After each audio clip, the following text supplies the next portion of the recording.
Elin Kelsey is a science communicator, and what she communicates is hope and wonder. She's an intellectual pinwheel, firing off ideas and reports on everything from the composition of human breath to the life forms in the greatest depths of the sea.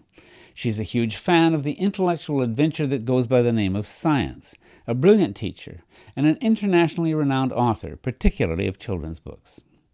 Elin Kelsey is interested in ideas that work, people who make a difference, and stories that lift our hearts. I'm really passionately interested in the relationship between people and this whole other than human world. I think that is what really drives me, and I think I'm a lucky person because in my experience, a lot of people who are deeply passionate about wildlife or about other phenomenon within the world sometimes don't find their way to people so easily. They really, and I think that's what makes them so wonderful at studying sea otters or whatever they happen to be studying. But I also am kind of crazy for people. So I think I'm a person who sits between the world of the extraordinary diversity of what life is on Earth and the extraordinary diversity of what people are.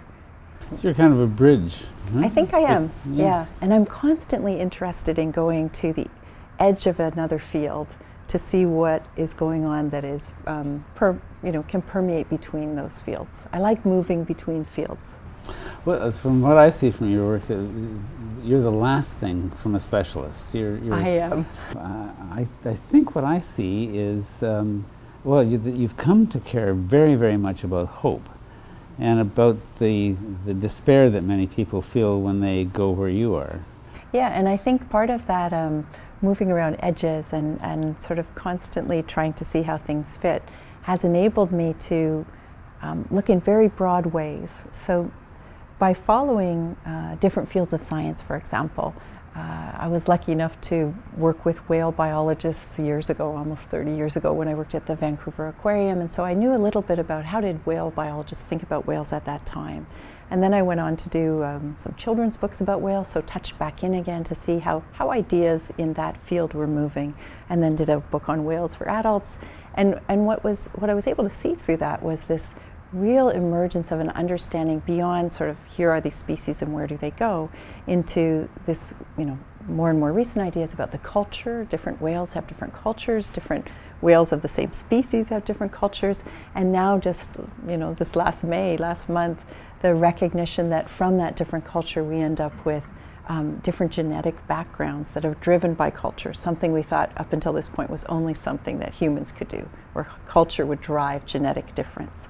So as you watch these fields change in science, it enables you, I think, to recognize that science is not a solid and held form.